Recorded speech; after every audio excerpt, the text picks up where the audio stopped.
So Arvind మాట్లాడిన దానిలో objection అది. కేటీఆర్ బాగున్నాడు 2-3 రోజులు, రేవంత్ రెడ్డి తిట్టినా సరే బీఆర్ఎస్ వాళ్ళు ఎవరు రెస్పాండ్ కాలేదు అని అనుకున్నాం మనం.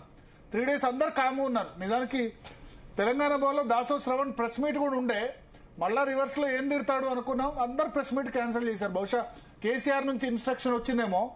ఇక నిన్న రాత్రి ఆగబట్టలేక ప్రచారంలో కేటీఆర్ కూడా తిట్టేశాడు.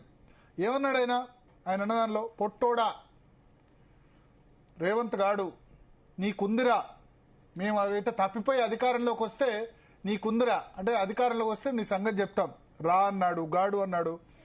తర్వాత కేసీఆర్ ఏమంటాడు, బ్రోకర్ నా కొడుక, చంద్రబాబు దగ్గర సంచులు మోస్తాడు, ఈ మాట చాలాసార్లు అన్నాడు.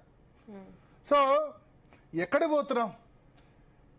కేటీఆర్ నేను ఇదే క్వశ్చన్ అడిగాను, ఎందుకు మీరు బూతులు మాట్లాడుతున్నారు అన్నప్పుడు ఆయన ఇంటర్వ్యూలోనే అడిగాను, ఎందుకు బూతులు జూబ్లీహిల్స్ ఎన్నికల సందర్భంగా ఇంటర్వ్యూలోనే అడిగాను, ఎందుకు మాట్లాడుతున్నానంటే నా తండ్రిని అంటే నా కోపం రాదా, మీ తండ్రిని అంటే నీకు కోపం రాదా అని నన్ను రివర్స్ క్వశ్చన్లో అడిగాడు. వస్తుంది, నాకు కోపం వస్తుంది అని నేను. సో మీ తండ్రిని అంటే నీకు కోపం వచ్చినప్పుడు మా తండ్రిని అంటే నాకు కోపం రాదా అని చెప్పి ఆయన ఆన్సర్ ఇచ్చారు. సో దీనికి ఎండ్ కార్డ్ ఎట్లా? కేటీఆర్ అన్న మెచ్యూర్డ్గా వ్యవహరించాల్సి ఉండే. ఎస్, రేవంత్ రెడ్డి తిట్టింది అబ్సల్యూట్లీ రాంగ్. కేసీఆర్ను ఎవడికి రాను జాతిపిత అని 17 సంవత్సరాల పెద్ద వ్యక్తిని వచ్చి జాతిపిత కాదు కేసీఆర్ అంటే పర్లేదు కానీ ఆ వెలమ కులాన్ని దాన్ని ఉద్దేశించి తిట్టాడు. సరే మళ్ళీ దాన్ని మాట్లాడట్లేదు. సో ఒకసారి కేటీఆర్ని అప్పుడే మనం అడిగాం, ఏమన్నారు ఆ జూబ్లీహిల్స్ ఎన్నికల సందర్భంగానే గతంలో తిట్టిన బూతులకు సంబంధించి అడిగాం. ఒకసారి ఏమడిగారో చూద్దాం మనం. ఏ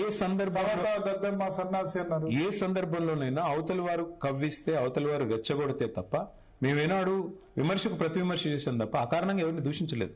సందర్భంలో రేవంత్ రెడ్డి వాడు వీడు అని అన్నారు అన్న సందర్భాలు ఉన్నాయి. కానీ ఆయన ఇప్పుడు నేనేమంటున్నా అంటే సందర్భాన్ని బట్టి అవతల వాళ్ళు మాట్లాడితే, ఇప్పుడు కేసీఆర్ గారిని పట్టుకొని నోటికొచ్చినట్టు మాట్లాడితే, ఒక ఉద్యమ నాయకుడు, రాష్ట్రాన్ని తెచ్చిన నాయకుడు, రాష్ట్రానికి పితామహుడు లాంటి నాయకుడు, 2 సార్లు ప్రజల ఆశీర్వాదంతో ముఖ్యమంత్రిగా పనిచేసిన నాయకుడు, ఇవన్నింటికి మించి నా తండ్రి, ఆయనంటే నా కోపం. సో తండ్రిని అంటే కోపం వస్తుంది, కానీ రాజకీయాల్లో ఉన్నప్పుడు ఏంటంటే తప్పదు. రాజకీయాల్లో ఉన్న వాళ్ళు తిట్లకు అలవాటు పడాలి. మీ తండ్రి కూడా తిట్లు తిట్టాడు కదా వేరే వాళ్ళని. సార్ రేవంత్ రెడ్డిని తిట్టకపోవచ్చు, రేవంత్ రెడ్డిని 2 మాటలే మాట్లాడేవాడు ఆయన, బుడ్డర్ ఖాను రైఫిల్ రెడ్డి అన్న మాటలు మాట్లాడేవాడు. ఎక్కువ బూతులు రేవంత్ రెడ్డి మీద మాట్లాడలేదు, బండి సంజయ్ మీద, కిషన్ రెడ్డి మీద, కాంగ్రెస్ మంత్రుల మీద, వాళ్ళ మీద చాలా అబ్యూజివ్ లాంగ్వేజ్ కేసీఆర్ ఉపయోగించారు. సో 3 రోజులు ఒప్పుకోబెట్టి మళ్ళా నిన్న మున్సిపల్ ఎన్నికల ప్రచారం ముందు రోజు ఎందుకు టెంప్ట్ అయినట్టు కేటీఆర్ కూడా ఆయన మాట్లాడిన మాటలు ఇంకా అభ్యంతరకరంగా ఉన్నాయి. బ్రోకర్ రా కొడుక, లంగ మాటలు మాట్లాడతావా, నీకుందిరా. సో ఇవన్నీ రేవంత్ గాడు ఏందిరా. రేవంత్ రెడ్డి కూడా 7 సంవత్సరాలు పెద్ద కదా. సో పెద్ద అంటే ఇక్కడ ఏజ్ లో పెద్ద ఒకటి చూడాలి. రెండోది ఇక రేవంత్ రెడ్డి కేటీఆర్ ఒకళ్ళొకళ్ళు రా పో వాడు వీడు. ఈ బహుశా రేవంత్ రెడ్డి దగ్గరికి వాళ్ళు ప్రస్తావన తీసుకొచ్చినట్టున్నారు ప్రెస్ కాన్ఫరెన్స్ లో. ఇట్లా కేటీఆర్ మిమ్మల్ని అన్నాడు అంటే అదేవాడు గాంజా తాగేవాడు మాట్లాడితే నేను రెస్పాండ్ కావాలా అని అన్నాడు.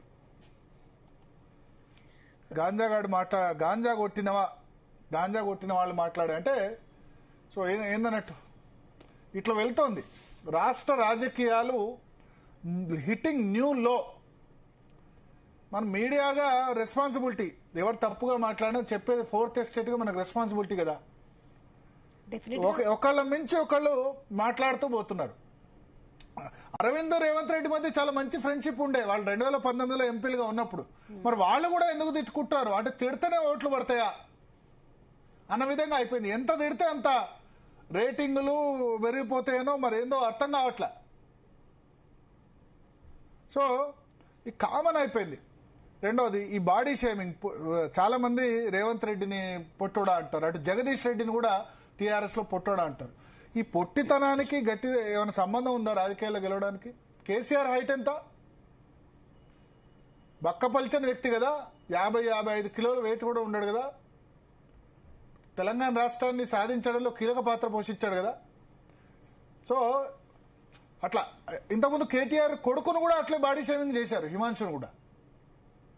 ఆ సందర్భం ఉంది. భద్రాద్రి రాముడికి ఇచ్చినప్పుడు తలంబ్రాలు ఇచ్చినప్పుడు రేవంత్ రెడ్డి కూడా ఆ విధంగా మాట్లాడిన సందర్భం ఉంది, ఒకళ్ళిద్దరు తీర్మానమలన్న ఇంకా వేరే వాళ్ళు కూడా మాట్లాడిన సందర్భం ఉంది. బాడీ షేమింగ్ అన్నది అసలు మంచిది కాదు.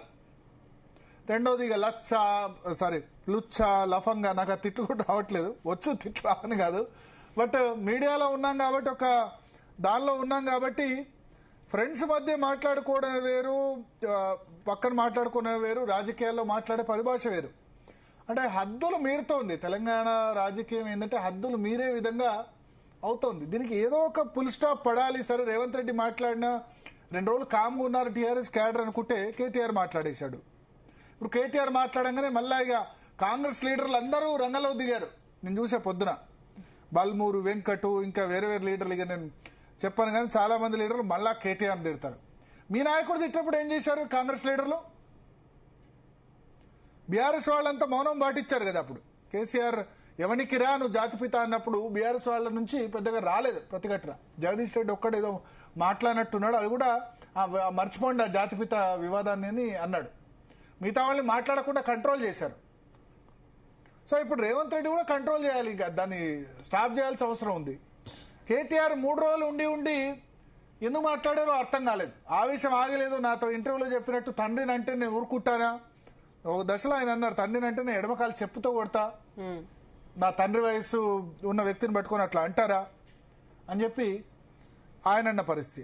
ఇక ధర్మపురి అరవింద్ అయితే కూడా గతంలో కూడా ఈ విధంగా లాంగ్వేజ్ యూజ్ చేశారు, మళ్ళా కూడా ఇవాళ యూజ్ చేస్తారు. అల్టిమేట్గా ఇది నేతలకి ఎట్లా చెప్తే ప్రజలు ఏమంటారు, ప్రజలు చెప్పాలి, ఏదో ఒక సమాధానం చెప్పాలి నేతలందరూ కూడా.